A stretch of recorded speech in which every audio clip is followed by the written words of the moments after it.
If you look at a typical winter morning in Delhi, the problem is impossible to ignore. The air is visibly thick with PM 2.5, microscopic particulate matter that penetrates deep into human tissue.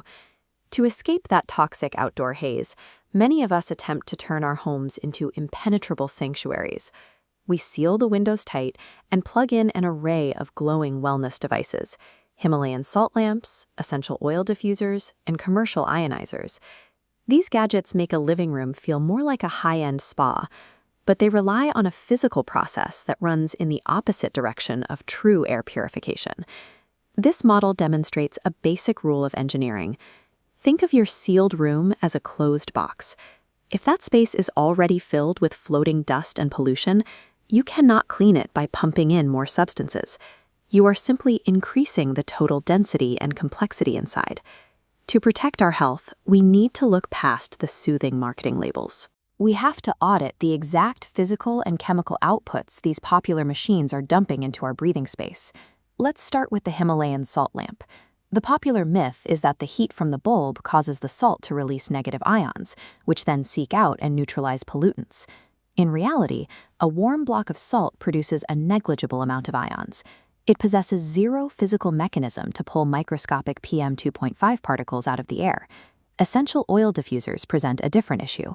They vaporize liquids to create a subjectively clean scent, but to achieve that, they actively spray volatile organic compounds, or VOCs, straight into the room.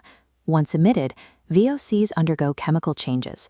When they collide with ambient particles, they snap into complex structures, forming irritants like formaldehyde. This additive approach fails. No dust is removed. Instead, newly synthesized molecules increase the total chemical clutter. Relying on scent-based gadgets means you're choosing to inhale a denser cocktail of synthetic chemicals just to mask the presence of existing pollutants. Then we have the air ionizer. These machines claim to electrically charge airborne particles so they drop out of the air you breathe. The first failure is mechanical. The ionizer charges PM 2.5, causing it to magnetically snap onto the nearest grounded surfaces, like walls, carpets, and furniture. Those particles have not been extracted from the room. They remain in the living space, where they are easily kicked back up into the air when someone walks by or sits on a couch. However, the primary threat identified by federal authorities and university chamber tests involves what these devices create. The electrical ionization process chemically alters the air you breathe. As a direct byproduct of creating those ions, these machines often unintentionally generate ozone.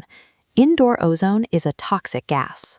Inhaling it causes chest pain, triggers shortness of breath, and compromises the body's ability to fight off respiratory infections. Recent chamber tests have revealed that rather than purifying the air, ionizers can trigger a net increase in oxygenated VOCs and dangerous ultrafine particles. Additive air cleaning methods do not eliminate the threat. They temporarily hide dust while actively generating new, scientifically verified pollutants. To avoid the risks of chemical byproducts, the most reliable strategy for air purification is purely mechanical, subtractive filtration. This is the engineering principle behind AQI0. It completely rejects additive gadgets in favor of physical extraction. The mechanism relies on dense H13 HEPA filters to physically block and permanently trap PM 2.5 particles, ensuring they are removed from the environment for good. The second solution is positive pressure ventilation. A forceful influx of filtered outdoor air physically pushes stale air out through the cracks. This maintains indoor PM 2.5 levels below 10 micrograms and keeps CO2 under 1,000 parts per million. Because this system is mechanical, it removes pollutants without the side effects seen in ionizers. There is no ozone generated and no new chemical byproducts introduced. If a device adds something to your air, whether that's ions, ozone, or a scent, it isn't cleaning it. Real purification only ever takes things out.